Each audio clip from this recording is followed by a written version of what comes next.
Hello दोस्तों, आज का हमारा टॉपिक है हर घर तिरंगा अभियान। इस न्यूज़ को थोड़ा जानने से पहले हम कुछ पॉइंट्स के बारे में चर्चा करते हैं। हमारा तिरंगा झंडा है जिसे हम राष्ट्रीय ध्वज के रूप में स्वीकार किए हैं। ये कब किया हमने स्वीकार? ये बहुत ही महत्वपूर्ण क्वेश्चन है, थोड़ा सा ध्यान से देखिएगा। 22 जुलाई 1947 में हमने तिरंगे को राष्ट्रीय ध्वज के रूप में स्वीकार किया है। राष्ट्रीय मंत्रालय के द्वारा घोषणा किया गया कि हर घर तिरंगा अभियान मनाना है। ठीक है, इसी के तहत नरेंद्र मोदी जी जो हैं, माननीय नरेंद्र मोदी जी ने ट्विटर से बताया है, सबको आह्वान किया है, लोगों का आह्वान किया है कि 13 से 15 अगस्त तक के हमको अपने घरों में हर घर तिरंगा अभियान के तहत में तिरंगा फहराना है।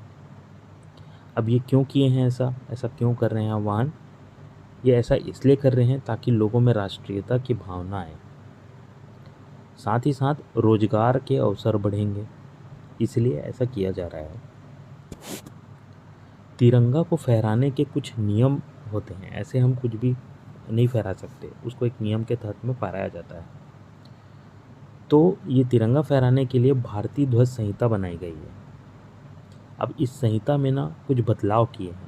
20 जुलाई को इस संहिता में कुछ बदलाव किया गया है, जिसके तहत में बताया गया है कि कोई भी व्यक्ति कभी भी, दिन हो या रात हो, कभी भी तिरंगा फहरा सकता है। ये चीज़ उसमें बदलाव की गई है। ऐसा एक बदलाव जो है 2009 में भी हो चुका है, जिसके तहत में बताया गया था कि तिरंगे झंडे को रात्रिकालीन फहराया जा सकता है, लेकिन फहराने के लिए उनको एक लंबे पोल पे फहराया जाएगा। साथ ही साथ उस तिरंगे झंडे पे लाइट पड़नी चाहिए, प्रकाश आनी चाहिए। ये चीज़ उसमें बताई गई थी। आइए दोस्तों, अब थोड़ा न्यूज़ पे चर्चा करते हैं, जो न्यूज़ हमको अभी कवर करना है। ये आज़ादी का अमृत महोत्सव भी मनाया जाएगा, जो कि 11 से 17 तारीख तक के तिरंगा हर घर तिरंगा अभियान का आयोजन किया जाना है इस पे। तो माननीय जो अमित शाह जी, जो गृह मंत्री हैं, वो और हमारे माननीय भूपेश बघेल जी जो हैं मुख्यमंत्री, इन लोगों का एक वर्चुअल मीटिंग हुआ था, जिसके तहत में मुख्यमंत्री जी ने भी अपने जो भी हमारे जनता है उनसे भी आग्रह किया है कि इस जो प्रोग्राम है, जो आयोजन होने वाला है, इसमें बढ़ चढ़ के हिस्सा लेना है।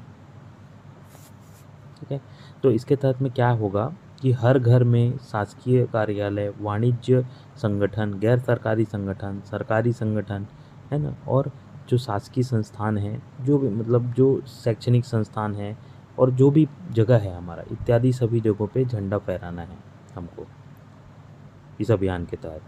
तो इस अभियान में जो झंडा फहराया जाएगा तो झंडा बनेगा भी। तो झंडा बनाने के लिए खादी ग्राम उद्योग, हथकरघा विभाग, स्थानीय स्व सहायता समूह को काम दिया गया है। इससे क्या होगा, रोजगार के सृजन होंगे, लोगों को रोजगार मिलेगा।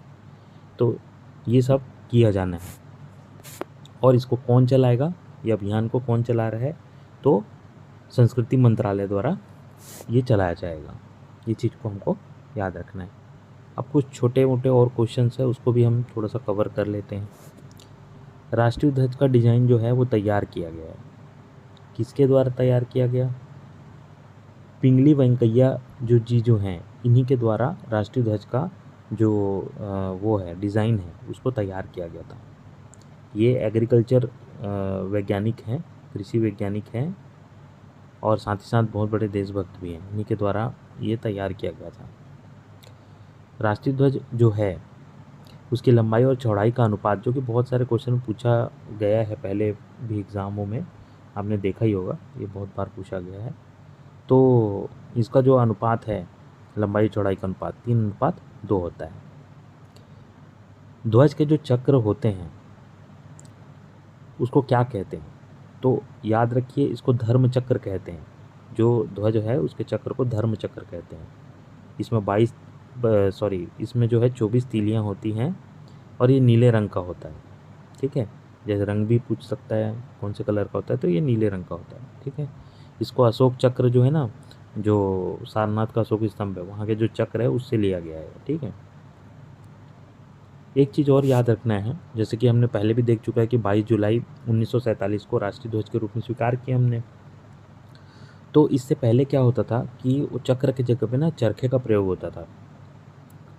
अब ये क्या है, इस दिन के बाद से 22 जुलाई 1947 के बाद से जो है चक्र का प्रयोग चालू हुआ है। ठीक है। एक और क्वेश्चन ये पूछा जा सकता है कि 15 अगस्त 2022 में कौन सा महोत्सव मनाया जाना है। तो ये अमृत महोत्सव हम लोग मना रहे हैं, 75 वर्ष पूरे हो चुके हैं, उसी का महोत्सव है। ठीक है, तो याद रखिएगा। जन गण मन गीत जो कि राष्ट्रीय गान है, इसके जो रचयिता का नाम पूछ सकता है तो रविंद्रनाथ टैगोर जी हैं। राष्ट्रीय गीत जो है वंदे मातरम जो है, इसके रचयिता जो हैं बंकिम चंद्र चट्टोपाध्याय जी हैं। ये भी हमको याद रखना उचित है, कुछ क्वेश्चन कभी पूछ सकता है। ठीक है, आशा करता हूँ आप सबको बहुत अच्छे से ये टॉपिक समझ में आया होगा, है ना। और नहीं आया होगा तो आप फिर से दोबारा एक बार इस वीडियो को देखिए, नोट्स बनाइए प्रॉपर। ठीक है, आज के लिए धन्यवाद।